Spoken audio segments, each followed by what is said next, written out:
Okay, thank you for sticking around and welcome if you're just showing up. This is the second half of tonight's forum.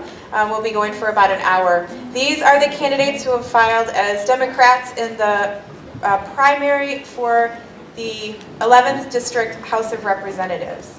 This forum is sponsored by the League of Women Voters Northwest Wayne County and the League of Women Voters Oakland area.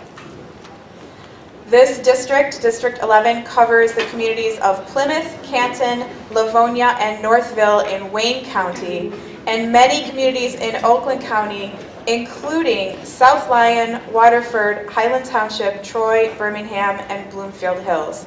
My name is Tara Moon. I'm a member of the League of Women Voters Oakland area. Your candidates tonight are, I'm reading them not in the order that they are seated. Tim Grimal, Sunil Gupta, Feiruz Saad, Nancy Skinner, and Haley Stevens. They have drawn for the order that they are seated in, and we'll do questions and their opening and closing statements in this order. Well, opening statements will go in this order, closing statements will go in reverse order.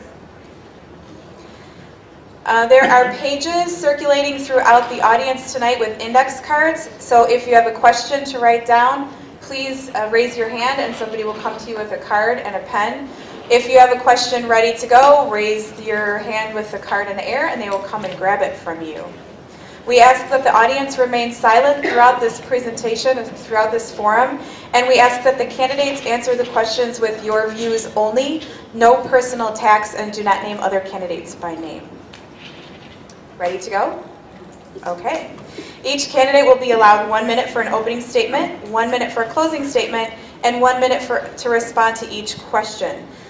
Some of the questions, we got multiple questions on the same topic, so we combine them and we'll extend the time a little bit, and I'll prompt you for that. Your timers are seated there in the front row, and they'll let you know when you have 30 seconds, 15 seconds, and when to stop.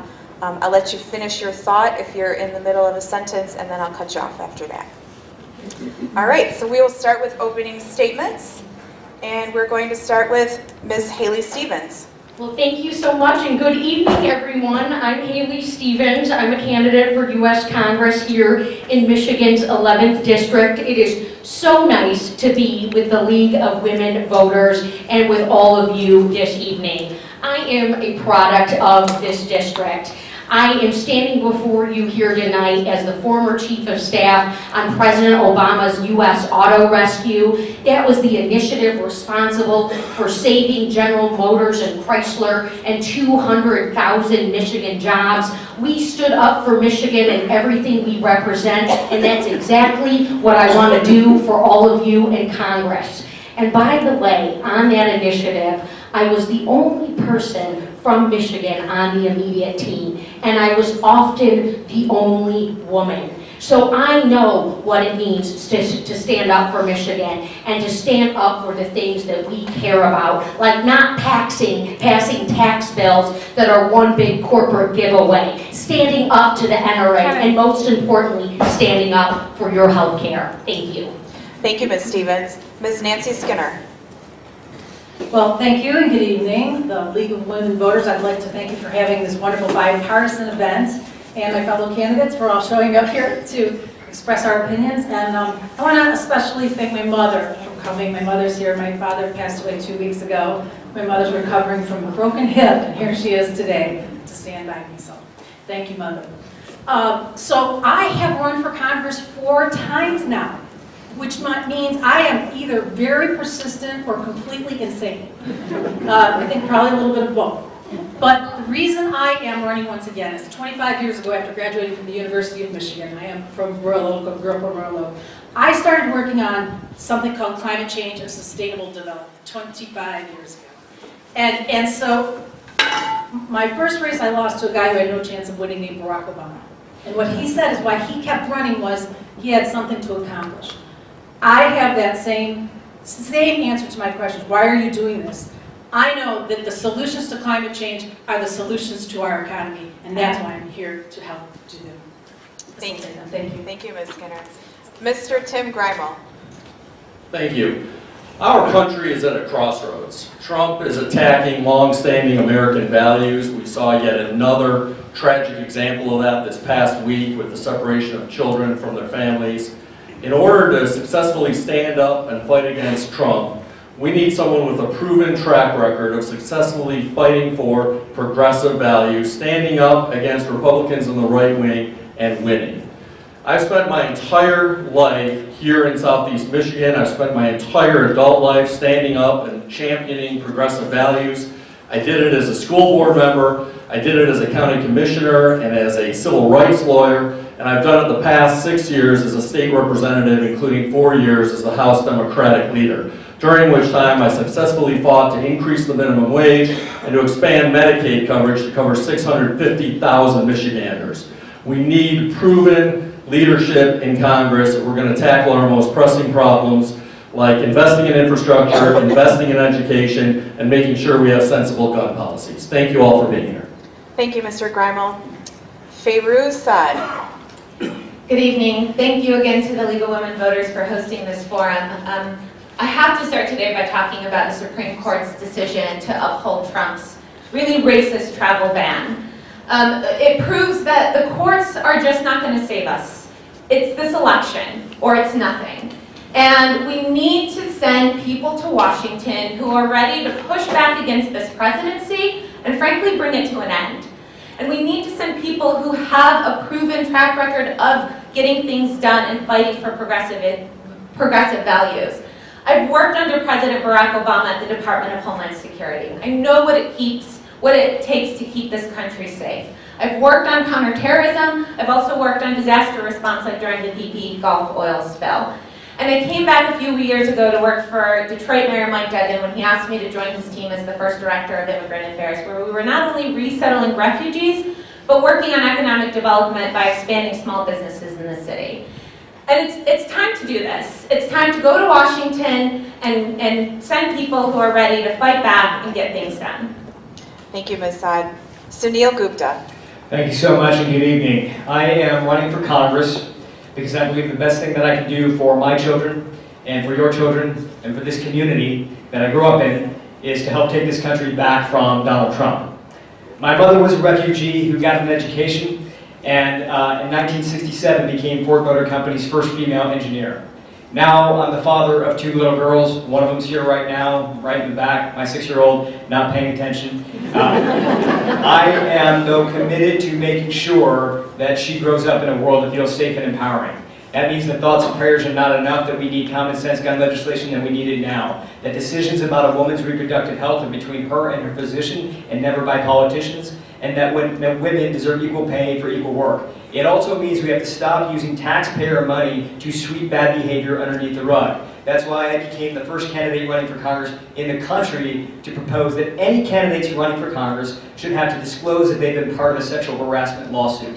Because how many times have we elected officials and then found out after the fact about their bad behavior? We will take this country back from Donald Trump. Thank you. Thank you, Mr. Gupta. The first question will start with Ms. Stevens. When you are sworn in as a U.S. representative, you will take an oath to uphold and defend the Constitution of the United States. Are you willing to work across the aisle to pass legislation that's good for the country, or will you focus on voting strictly along party lines? Thank you for that great question. And I'll tell you this is a question that comes up a lot on the campaign, which is, how are you going to work together? And when I was working in the Treasury Department on the auto rescue in a time of crisis, which, by the way, we're in the middle of another crisis, I found people to work with, and we came together. One of the things that people don't realize about the auto rescue is that many Bush appointees stayed on to work with the Obama administration appointees. We also worked with Congress, and we worked with Congress in a bipartisan way. So when I think about our biggest challenges, I often deem our biggest challenges as our biggest opportunities, and our opportunities to come together. Collaboration is the way of the 21st century, and that will be a commitment that you will have in me as your next member of Congress. Thank you. Thank you, Ms. Stevens. Ms. Skinner. Well, I want to address the reality the big pink elephant in the room. Donald Trump is destroying democracy, piece by piece by piece. We saw that today. We see what Donald Trump is doing, where he'll selectively enforce some laws, but not when an overwhelming majority, almost unanimous, wanted to put sanctions on Russia. Then he did not enforce that law. So there are good Republicans out there who are trying to stand up to him. They wanted to pass a discharge position on this immigration bill. He would not let them. I want to work with the bipartisan climate change caucus that's at 38 members now and grow it. Donald Trump has created a cult-like environment in the Republican Party, but not everyone is with him. Those people, I think the moderates, we can all come to the table together and bring our democracy, keep our democracy, our institutions intact forever. Thank you, Ms. Skinner. Mr. Greimel. Not only am I willing to work in a bipartisan way, but I have a proven track record of actually having done so. I've served in the state legislature for the past 6 years. I'm the only candidate in this race who's ever held an elected office or ever served in a legislative environment. During my 4 years as House Democratic leader, House Minority Leader, we, through collaboration and through some hard-nosed negotiating, got things done. We were able to reach the grand bargain to lift Detroit out of bankruptcy and put it on a road to long-term recovery. We actually increased the minimum wage and indexed it to inflation for the first time in Michigan's history. We increased renewable energy standards and increased energy efficiency standards. And what I'm most proud of is that we expanded Medicaid coverage to cover 650,000 Michiganders who didn't have health insurance just 4 years ago. Those are important accomplishments in any legislative environment. I'm proud of the fact that we got it done in a Republican-dominated environment. I'm ready to hit the ground running on day one to do the same thing in Congress. Thank you, Mr. Greimel. Ms. Saad. Right now, Congress is missing people who understand relationship building and consensus building. And it's not just saying it, but it's about understanding how to do it. When I worked as a legislative assistant in the Michigan House of Representatives, I worked to help pass legislation like banning texting while driving and foster care reform, which were both bipartisan pieces of legislation. And that's the type of environment that I know how to work in, while at the end of the day never compromising on our values and understanding that it's about what this district needs. There's lots of things that we agree on as both Republicans and Democrats, like investing in infrastructure, education, and our environment. And you can use those as a catalyst to build relationships while not compromising on values like immigration, like protecting a woman's right to choose. And that's what we need to be strong on, and understanding where we are in our values and where there's room for compromise. Thank you, Ms. Saad. Mr. Gupta. In my work as an entrepreneur in delivering health care to real patients, I was willing to work with anybody. Didn't matter if you're a Democrat or you're a Republican, as long as you're willing to solve problems. And here's the thing, when we're out there knocking on doors every day, day in and day out, not just knocking on the doors of Democrats, but independents and Republicans, and here's what I believe. I believe that we actually agree on a lot more than we give ourselves credit for. This fight, less and less, is about Democrats versus Republicans, and it's more about everyday people versus the special interests that are out there that want to make sure that the will of the people never becomes the rule of law. Most people agree that we need to be using the government's negotiating power to lower the price of prescription drugs. Most people agree that student loans are out of control. Most people, even gun owners, believe that we need common sense gun legislation. And again, special interests over and over again want to make sure that never happens. We have a lot more that we can agree on. We have a lot more common values, and that's exactly what I'm going to be fighting for. Thank you, Mr. Gupta. The next question will start with Ms. Skinner. Would you support legislation that would require super PACs and similar 501c3 corporations to name their donors in order to provide transparency for voters? Well, see, since I've been at this political game for a long time, I have been a long time advocate of public financing of elections. And because the reason is, when taxpayers fund the elections, taxpayers get served. When big corporations, through Citizens United and these other dark money PACs, when they fund the elections, they get served. And we saw that in stark reality with a permanent corporate tax cut, 43% of which goes to foreign investors, wealthy investors. So I think that we have to rethink this whole system. That is the major, take any single issue there is.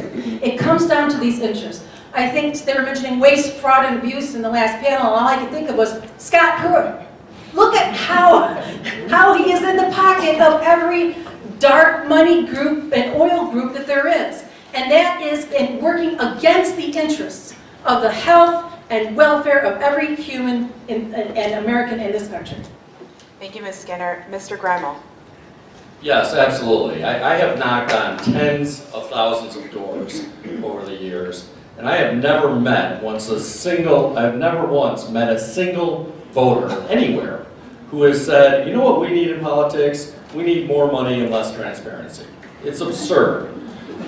This is long overdue. We need more transparency in government in general. We need more transparency in politics. I absolutely believe that 527, super PACs, and other entities should be transparent and disclose their donors. I also want to emphasize that we need to go further than that. We need to overturn Citizens United. We need to have more robust public financing and have public financing for congressional races to incentivize candidates to forego the special interest money and huge sums of fundraising and participate in public financing. We've got to wring this pernicious influence of money out of our political system once and for all. I have supported and co-sponsored many initiatives in the state legislature to do so, and I'll do the same in Congress. Thank you, Mr. Greimel. Ms. Saad. I not only believe that we need more transparency in the super PACs and other organizations which are donating to candidates, but early on in my campaign I made a pledge not to accept any corporate campaign contributions. Because currently the way the system is you have a Congress that benefits from money in politics, and so it's never going to change. So until we start putting people in Congress who don't benefit from the system the way it exists, that's the only way we're going to be able to see change and really begin to work towards campaign finance reform. And so we need to elect people who are also willing to take this pledge. So thank you. Thank you, Ms. Saad. Mr. Gupta. I made a pledge early on I wouldn't accept a dime from the NRA, ever. I won't accept a dime from big oil companies, ever. I won't accept a dime from corporate special interests, ever. This campaign is fueled by people, and for the past 2 quarters, I've been the only Democrat in this race that's been able to outraise the Republicans in this race. We've been doing it purely by people. Here's the problem. The average household in Michigan has about $100 of disposable income. $100. And yet companies like Amway, Goldman Sachs, and Nestle can spend $100 million to influence our elections. When that happens, that is not a democracy. So yes, we need to overturn Citizens United. We need to gain that ground back. It's not going to be easy. We need to start now. It's going to take a political strategy. It's going to take a legal strategy. And yeah, it's going to take a getting a new president strategy.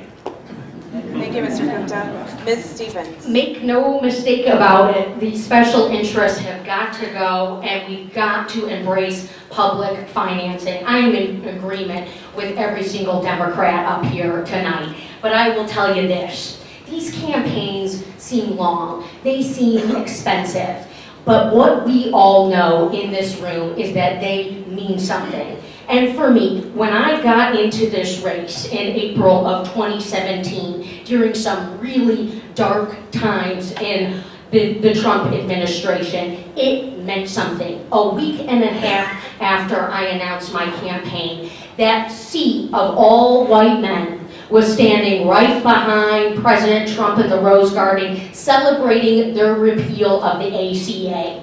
But you know what we did? We banded together. And we outraised Dave Trott, and we scared him out of this race. So there is power in people, and there is power in coming together through the grassroots, and that's what we need to support from the United States Congress as it pertains to our financing of our campaigns. Thank you. Thank you, Ms. Stevens. The next question will start with Mr. Greimel.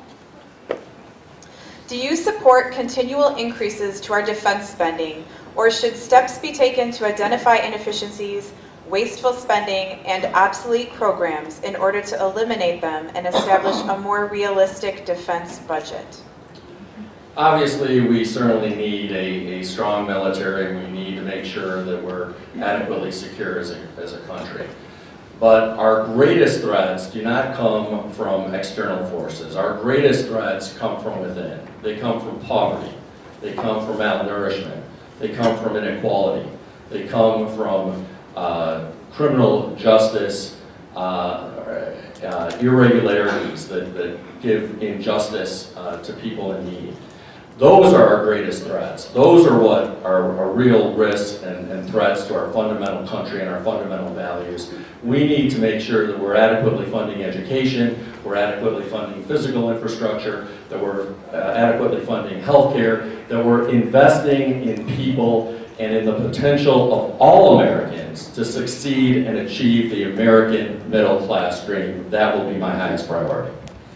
Thank you, Mr. Greimel. Ms. Saad. Absolutely. I mean, we really need better oversight and regulations of our defense budget, and that can absolutely be done without putting our military or our armed forces at risk. I mean, currently, the Republican Party, frankly, sees a investment in the defense as an economic investment tool, because it goes to the contractors, it goes to funding, selling helicopters to other countries. And really, we need to be investing back into our economy here. Currently, we spend more on our defense budget than the next, I think, 9 countries combined. And we spend more on defense in this country than we do on healthcare.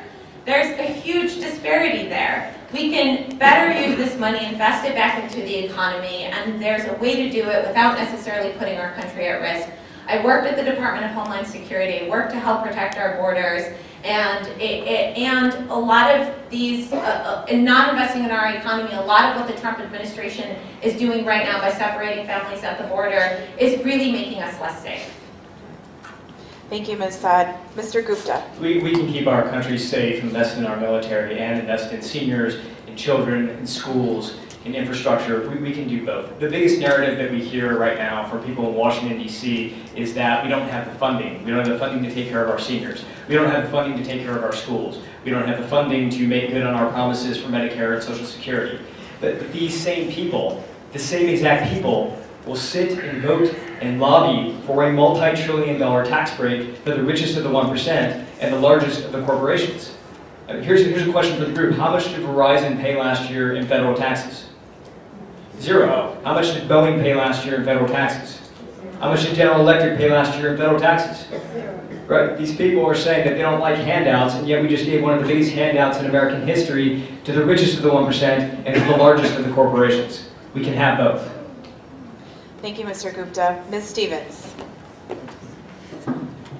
Make no mistake about it, I'm running for this seat as a woman in manufacturing, and I absolutely believe in government efficiency. I absolutely believe in a safe and secure military, but I also believe in fiscal responsibility. And what we need in government right now is we need to be investing in the innovation and the future genius of America. And one of the things that motivated me to run for this seat is because of some of the proposals coming from the Trump administration that we're going to slash our research and development budget. You better believe technology is moving quickly, and we know that here in Michigan because we're leaders in autonomous vehicle technology. But if we are not prioritizing these investments from our federal government, it's going to go to China like that. So we need leaders, we need voices, and we need common sense. Thank you.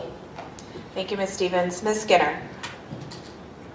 Well, I think we can all agree here in this room that we can sleep much better at night knowing now that we have a Space Force. President Trump today said that NOAA, the premier agency on climate change, is no longer to focus on climate change. NASA is going back to the moon instead of focusing on climate change.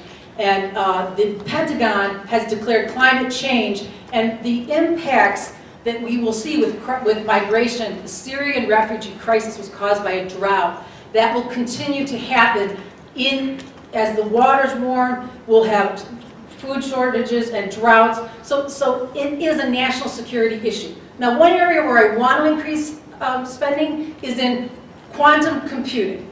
The cyber warfare that's going on all across the country, I've been a big student of quantum computers for years. This is an unhackable system of transmitting information. Banks are doing it in Austria now on a trial basis. This is where the big money should go. This is how we will stop Russia and China from taking our infrastructure. Thank you, Ms. Skinner. For the next question, we'll start with Ms. Saad. And this is, we've had several questions about immigration, so I'm combining 4 questions, and we'll give a minute and a half for this one. We'll start with Ms. Saad, and I can repeat these at any time for you guys. What will you do, wait, excuse me.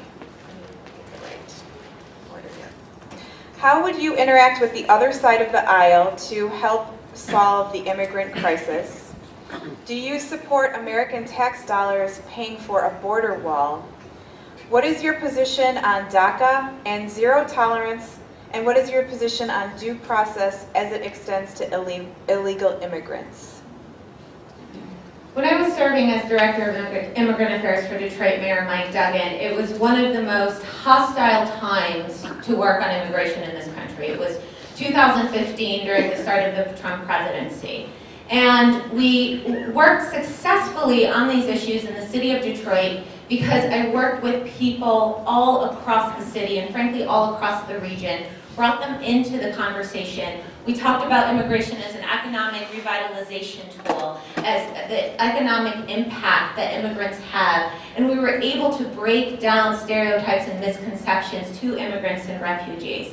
During my time working for Mayor Mike Duggan, we increased participation in economic development programs by immigrant communities by at least 50%, and we resettled over 110 refugee families. I strongly believe that immigration is important to this country, and it's what our country rests on. Separating families, period, and separating families at the border is just wrong, and it does not make us more safe, and the Trump administration is lying to you when they tell you that this is something that was caused by Democrats in the Obama administration. We need immigration reform that puts people on a pathway to citizenship and protects dreamers. And we need to be able to allow refugees and asylum seekers to come into this country. And it's a system that we have been doing for years and years and years, and they are one of the most vetted group of any immigrant group to come into this country. Thank you. Thank you, Ms. Saad. Mr. Gupta. Yeah, I think one of the things you may have noticed if you were here before when the Republicans are up here is that in no point did family separation come up in their answers to this question. At no point. And we are living in a time where we know that there are Republicans out there that don't necessarily agree with Donald Trump, but they're not willing to stand up to him. And they're not willing to stand up to his policies. We need more people in Congress that are willing to do this. This is emotional for me. I have my daughter here who's 6 years old. When she turns on the television, what she's seeing are kids that look like her stripped away from their parents. What's happening right now and what happened over the past couple of weeks has been inhumane and un-American. Now, there's no doubt that there are people, hardworking Americans at the border that are working security that need the resources they need in order to do their jobs well, and we need to make sure that they have that. But stripping people away, stripping kids away from their families, deporting and detaining contributing members of society, these are teachers, these are first responders, these are nurses, and rounding them up and deporting them is not the way to be. It is not who we are. People are not bargaining chips. And finally, if Donald Trump wants a wall, I say we build him a wall right in between him and his Twitter account.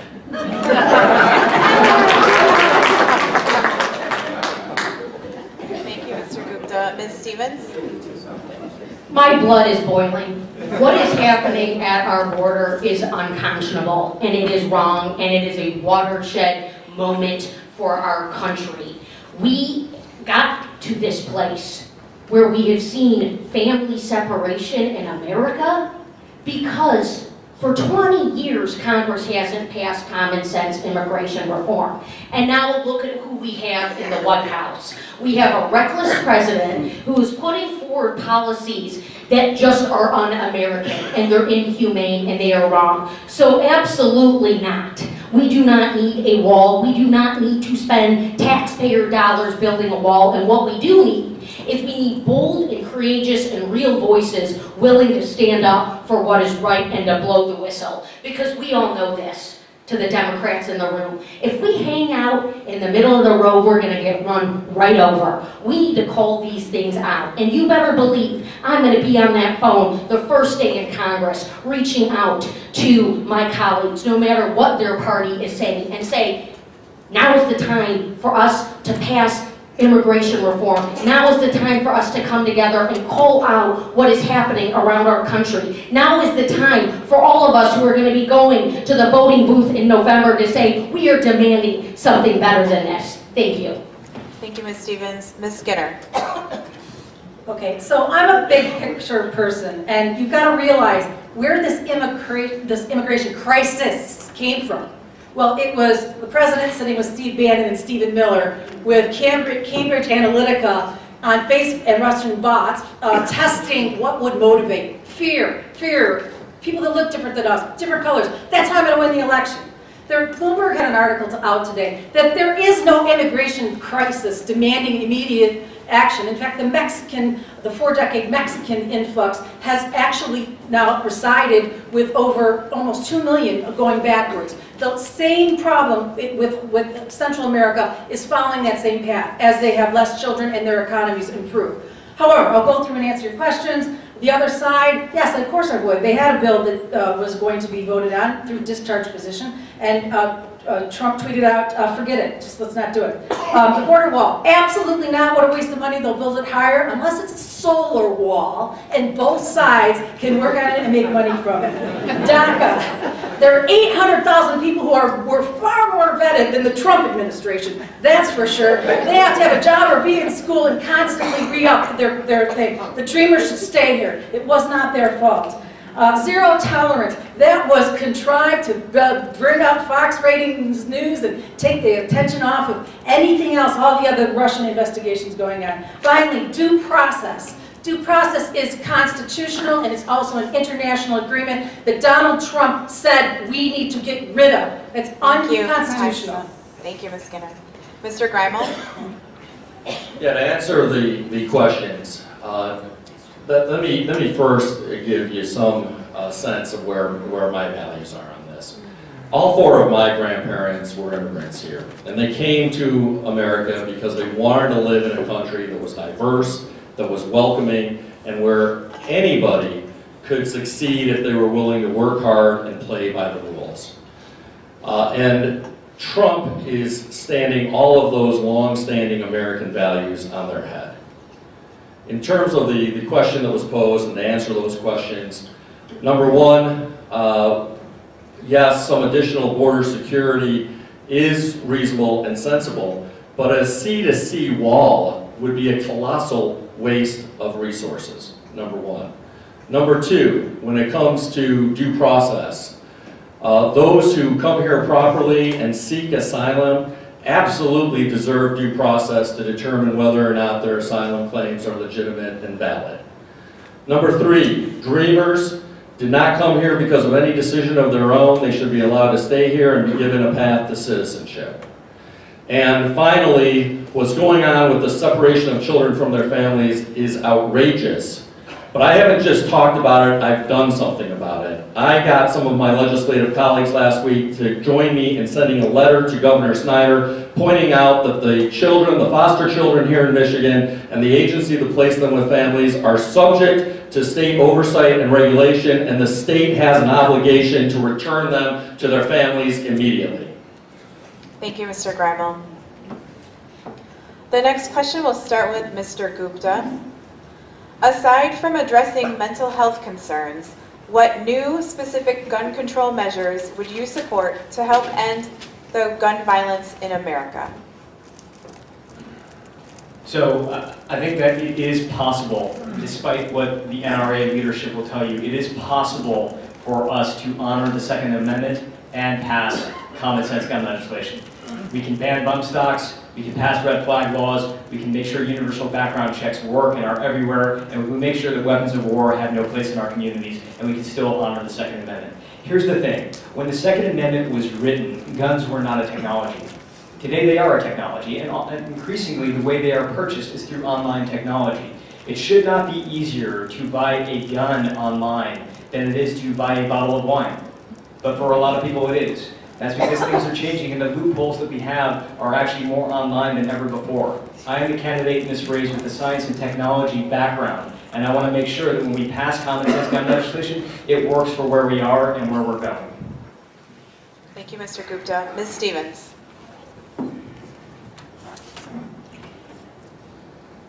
I am looking forward to my day in Congress when I can be the NRA's worst nightmare. We in this country need common sense gun safety legislation, and we need it now. And we in Michigan know we can do both.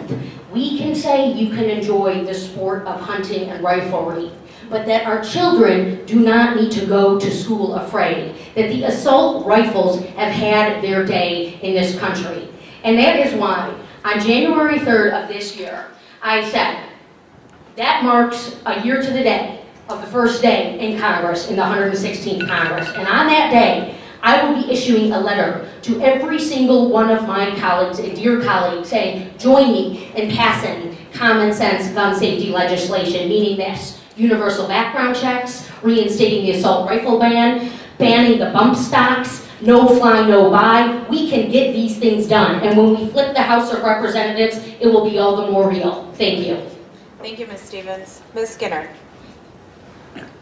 Yeah, the Second Amendment, where does that lie? I mean, I've seen some on the extreme right that say, you know, everything and everything. Should we all be able to buy anti-missile aircraft,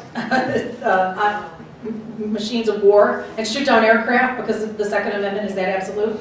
No. What we're talking about is the difference between gun violence and massive school shootings. A Harvard professor just wrote a book studying the assault weapon ban that was in place from '94 to 2004. What he found was that it didn't have much effect on gun violence, but was really effective in mass shootings, more than 6 people. So therefore, since we've had 200 school shootings since then or more, that I would reinstate that assault weapons ban, ban the bump stocks, universal background checks. You're right, Haley, on that. Absolutely. These are the common sense things that we can do. Gun violence, I would take the Australian program of buying back guns voluntarily, because people need money, and get those guns off the street. We're not taking them away, but we'll buy them. Thank you, Ms. Skinner. Mr. Greimel. Republicans have been proffering the lie that Democrats want to take their guns for many, many decades. And it's long past time that we stood up and we said, it's a lie.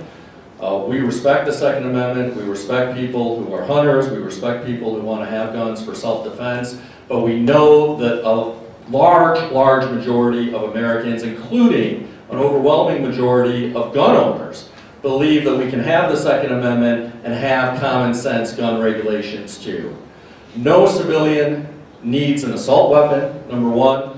Number two, we can have common sense basic policies that every other developed civilized country in the world already has. Things like universal background checks.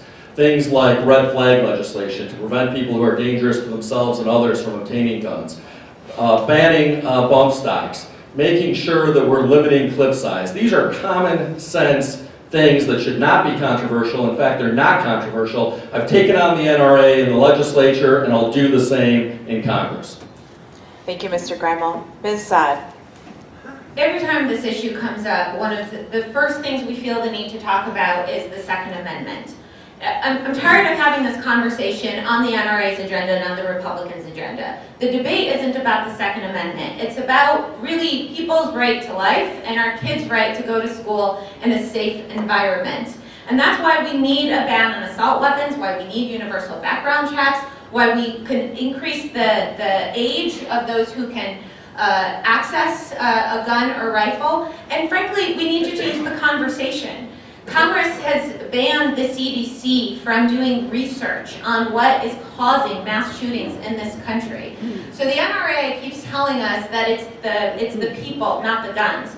But they won't allow us to go figure out what the cause is so we can get at the root of the problem. And this is where we need to start so we can begin to find solutions and work towards a lot of these reforms.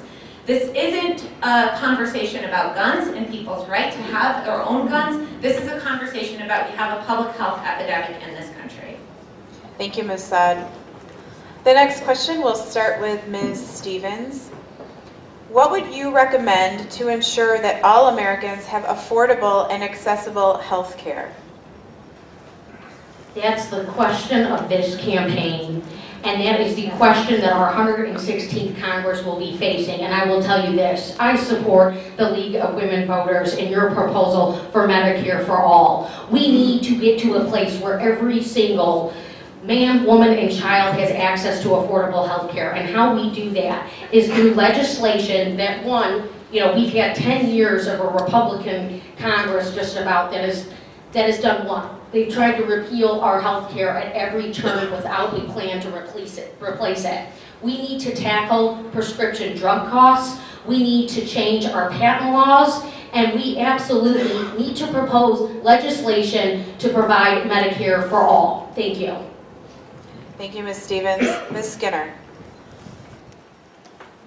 Okay, first of all, we should all know that premiums are going up now, this year, under Trump care. And that's because he repealed the mandate, okay, that provides the coverage for pre-existing conditions. I am a finance major from the University of Michigan and studied a lot of economics. That's why the insurance industries had to have that mandate so they could cover it. I also lost my thyroid, so I'm one of those people with a pre-existing condition. He also tried doing it by executive order in, you know, his new favorite, I hereby declare. So my answer to the solution, the problem of healthcare, has been the same one I had when I ran against Obama in 2004. Let the federal government compete with every level, employer-based insurance, every single one of them, using their buying power to bring down the outrageous cost of healthcare insurance and prescription drugs. What will happen when we allow the unleash the huge buying power of the government is it will compete with these private insurers. People will move to the government, and we won't have to abolish all the private insurance health industry overnight, but gradually that will happen. Thank you, Ms. Skinner. Mr. Grimal. The Affordable Care Act did a number of important things. In particular, it protects those with pre-existing conditions and it expanded Medicaid coverage. But we still have a long ways to go. We've got to make sure that in the short term, we're bolstering the healthcare exchanges to make sure that they're more affordable so that healthy people don't opt out and drive up premiums for those who remain. We've got to make sure that Medicare and the government has the right and ability and is empowered to negotiate drug prices with these pharmaceutical companies, just like the Veterans Administration does to bring down drug prices for both consumers and taxpayers alike. And we've got to make sure that we have a Medicare system that every American, regardless of their age, can buy into at rates that are affordable based on their income. You're going to hear much of the same answers up here, but I'm the only candidate in this race who, as a legislator, has actually expanded coverage, and I did it as House Democratic leader to 650,000 Michiganders through Medicaid expansion. I'll do the same in Congress. Thank you, Mr. Grimal. Ms. Saad. The first thing, frankly, that we need to do is we need to change the debate around healthcare in this country. And we have to talk about healthcare as nothing else but a right. Because until we elect leaders who are going to Washington and are going to talk about it only in that way, we're never going to see reform. I certainly agree that we need Medicare for all. We need to protect the ACA. 76,000 people in District 11 alone were able to gain access to health care because of what the ACA did. We need to protect that and expand that.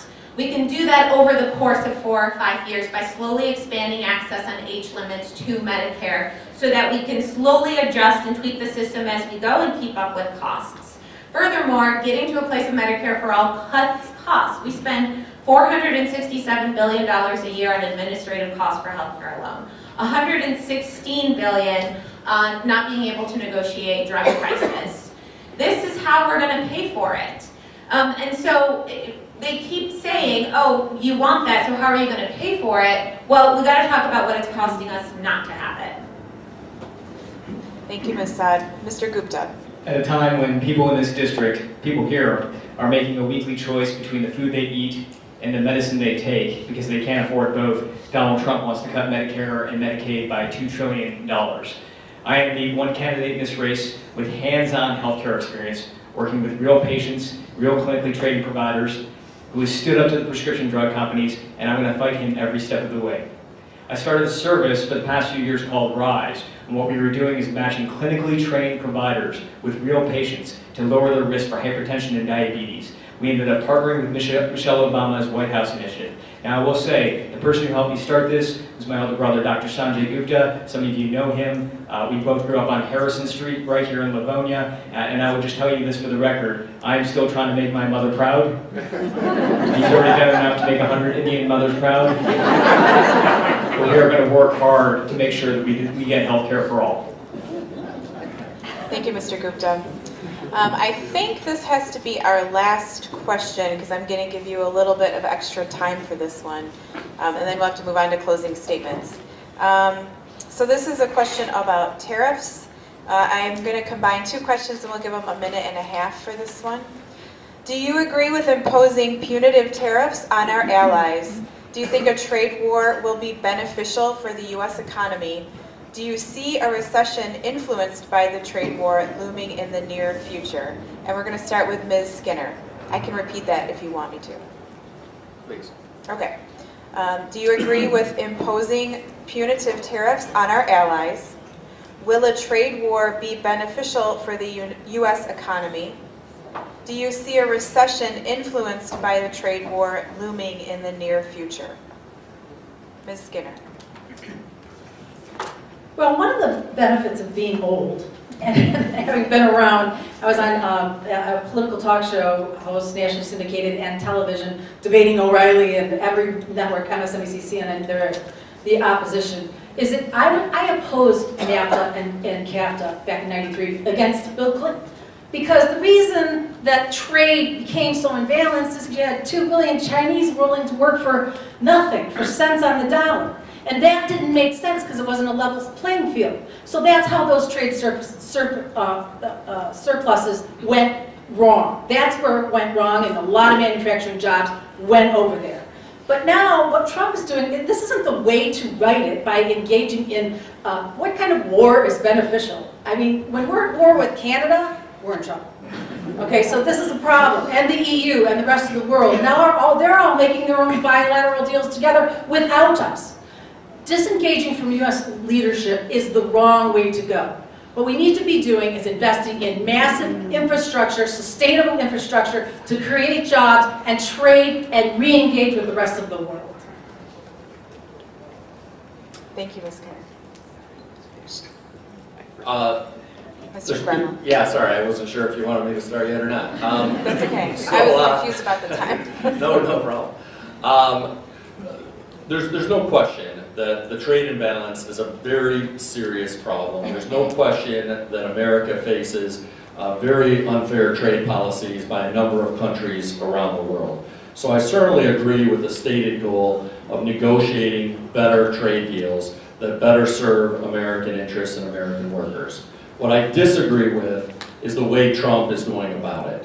As usual, Trump is going about this in a reckless way, where he's letting his mouth get ahead of his brain, and he is engaging in very dangerous brinksmanship. Yes, we do need higher labor standards around the world. Yes, we do need better protections for intellectual property around the world. Yes, we do need to make sure that we're not allowing the dumping of steel and other products into the United States. And yes, we need to put an end to currency manipulation by countries like Japan and China. But we would be much better off, and we'd be much more successful in accomplishing those goals if instead of attacking and alienating our allies, we worked with our allies to single out and alienate those countries that are the worst perpetrators of these problems. If we join forces with our allies, we could put real pressure on China for real change that serves the interests of American workers. Thank you, Mr. Gremmel. Ms. Saad. Bad trade deals is what has really District 11 in Michigan has certainly been reeling from for many, many years. And so we do need to continue to look at kind of what is affecting our economy, what kind of deals we're getting into with our allies, with other countries, and how that's affecting those people here at home. Currently, the Trump administration's tariffs and everything that he's engaged is hurting our economy, is hurting our suppliers to the automotive industry and to our manufacturing industry. We're not benefiting from them. And frankly, again, as Tim just said, I mean, in the way he's going about it and the way he's engaging our allies and really no longer engaging in diplomacy with people that we've had a really good relationship for years. We're in a world in which we're enemies with Canada and friends with North Korea. I just don't even understand the world that we're living in right now.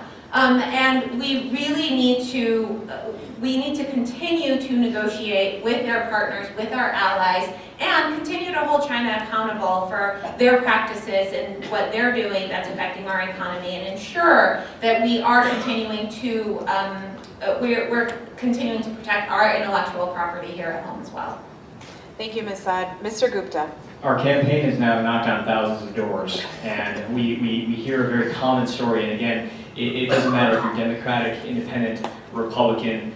People feel like they are working longer, harder, more productive hours than ever before, and having less to show for it. Meanwhile, the cost of prescription drugs, the cost of higher education continue to rise. And so people are feeling squeezed in a way that they've never felt squeezed before.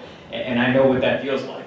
And both my parents worked in the auto industry for over 30 years, and then in a single day, just like that, they both lost their jobs.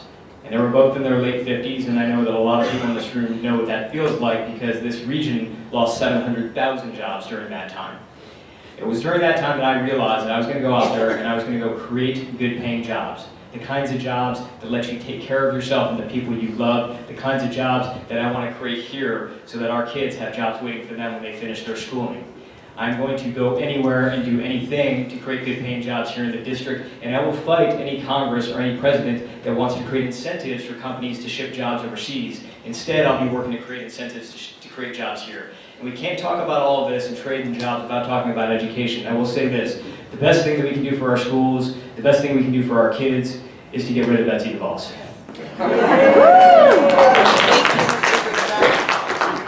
Ms. Stevens. I'll tell you what, I wouldn't trust Donald Trump to make his way out of a paper bag, let alone sign an executive order that renegotiates trade deals for us. What the president has done has been entirely reckless, and it has been unstable for many. And I certainly have a lot of disagreements with the approach. I know firsthand, because I worked as chief of staff to the President Obama's senior counselor for manufacturing policy, and we looked at these issues front hand. Holding China accountable, currency manipulation, the illegal dumping, cybersecurity, the securitization of our supply chain. These are the things that we need to be focusing on, not issuing flippant executive orders. So what can Congress do? Well, first, let's start with not passing tax packages that will put us into a recession, because the current tax package that was passed at the end of last year, that tax package is going to increase our deficit by $1.5 trillion over the next 10 years. So for all of you in this room who have got your sleeves rolled up, you're talking to voters, I want you to be really clear with people. People who say to you, I'm socially liberal but fiscally conservative, welcome them into our party and tell them that there are people who are willing to work for them and to make our government work again for people and businesses. That's what we need to be focused on. Thank you. Thank you, Ms. Stevens. That concludes the question portion of this forum. We will now let the candidates make a 1-minute closing statement. We're going in reverse order of opening statements, so we'll start with Mr. Gupta. Well, thank you so much. I really appreciate you having me here. You know, at these forums, and we've had a few of these now, and I see a lot of familiar faces. If you're anything like my wife back there, you're thinking to yourself, we're kind of hearing sort of the same answers over and over again. And you know, I think at these forums, we talk a lot about these issues, but at its heart, I think now people are really wondering about who we are, our character, what kind of person they want to send to Washington, and how we're different from each other. I will tell you that I am the candidate in this race with real hands-on healthcare experience, I'm the candidate in this race who has created good paying jobs. I'm the candidate in this race with a science and technology background. And I'm also the son of a bold, brave woman and the father of 2 little girls, and I will not be someone who brushes things under the rug. I'm going to stand with you to change the tone in Washington. I'm going to stand up for everyday people, and I'm going to help you take this country back from Donald Trump. Thank you, Mr. Gupta. Ms. Saad. I'm the daughter of immigrants. My parents came here from Lebanon over 40 years ago. They started a small family business that still exists in Detroit's Eastern Market. It's a meat wholesale business. That business has gone on to create a number of other businesses, create many jobs in and around the district. And I learned from my parents what it means to work hard, to come here with very little and to just grind and hustle and get things done. And frankly, they came here very simply in search of the American dream. And they found that here. And so I've had a career in public service because I wanted to protect that American dream. I'm the only person who's worked at the state, local, and federal level. I've worked on building and helping pass legislation, gone to DC to understand how Washington works, how to navigate that environment, and then brought it back here to Michigan, working for Detroit Mayor Mike Duggan, and really understanding how those policies and programs that we're creating at the state and national level are affecting people on the ground and what we need to do to get change and bring people what they need. Thank you, Ms. Saad. Mr. Greimel.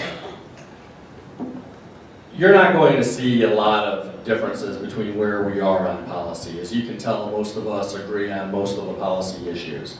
The main distinction between us is that I have spent my entire adult life here in Southeast Michigan being civically involved and fighting for progressive social justice policies. I'm the only candidate in this race who's ever won an election. I'm the only candidate in this race who's ever held elected office. As the House Democratic leader in the Michigan legislature, I fought Republicans and won an increase in the minimum wage and won an expansion of Medicaid coverage to cover 650,000 previously uninsured Michiganders. And only by electing people with a proven track record of delivering results and getting things done will we make sure that we renew the American dream, restore American values, and ensure that every single American, regardless of their background, their race, their gender, or their sexual orientation, have a real opportunity to succeed and achieve the American middle class dream. Thank you, Mr. Greimel. Ms. Skinner.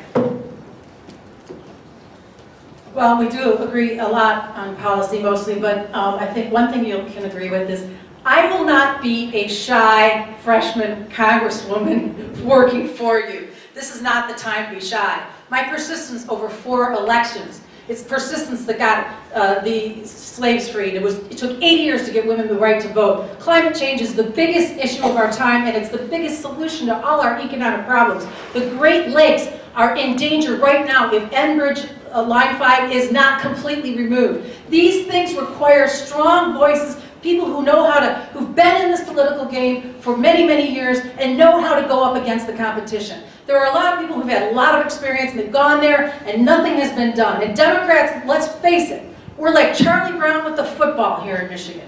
A lot of times we've been snookered and nothing is happening. It's happening in Washington. So if you want to send someone who has courage and persistence and isn't shy, and thank you, Dad, that's from the persistence of my father, who was never shy and said, never give up. I'm your candidate. I'm asking for your support. Thank you. Thank you, Ms. Skinner. Ms. Stevens. I'm Haley Stevens, and I'm asking for your vote in the Democratic nomination for Congress in Michigan's 11th district. The question here tonight is, what does it mean to be a Democrat? What is our party all about? And I will tell you this, we are the party of people. We are the party, and I gotta stand up, because I've been ducking behind you guys all night, and you matter to me, because that is my message, that you matter to me, that your access to affordable health care matters to me, that your access to affordable higher education matters, that inclusion matters, that our environment matters, and that is what we need to put a premium on. I served as Chief of Staff on President Obama's U.S. Auto Rescue. I am running to send the next generation of firebrand leadership to our United States Congress to deliver for our state, to deliver for you, your families, and your grandchildren. And I would be so honored to have your vote. And I am deeply honored to stand up here tonight with all of my colleagues. Thank you so much. Thank you, Ms. Stevens. Well, I'd like to thank all of the candidates who participated in tonight's forum for the 11th District House of Representatives, both the Democratic candidates and the Republican candidates. Remember that as a voter, you must choose either a Republican or a Democratic ballot for the primary. And as I've been told tonight by a precinct worker, you can now choose a Libertarian ballot. So that is a recognized party that you can choose that ballot. The winner of the Democratic, Republican, and Libertarian primaries will face off against each other and other third-party and write-in candidates in November. In the November election, a voter is free to vote for any candidate he or she chooses. They do not have to be in the same party. I want to thank the City of Livonia for allowing us to use their facility for the forum tonight. Our forum has been videotaped and can be viewed in a few days on the websites of the League of Women Voters Northwest Wayne County and the League of Women Voters Oakland area. I want to thank the candidates for their willingness to serve the public and for the audience for your great questions tonight. All of the primary candidates were also invited to participate in the League of Women Voters Voter Guide. This is a publication that you can access online on our websites and also by visiting vote411.org. That's vote411.org. And those should be available, if not now, very soon. We urge voters to review the responses of the candidates on the voter guide before voting absentee or at the polls on Election Day on August 7th. Primary Election Day is August 7th. The polls are open from 7 a.m. to 8 p.m. If you vote in person, you will be asked for a picture ID. If you don't have a picture ID or you don't have it with you, you can still vote by signing an affidavit of identity. Voting in a primary election is just as important as the voting in the general election, and we urge you all to be participants in our democracy by making educated choices in the primary election. That concludes our forum this evening. I want to thank everybody for being here tonight. Thank you.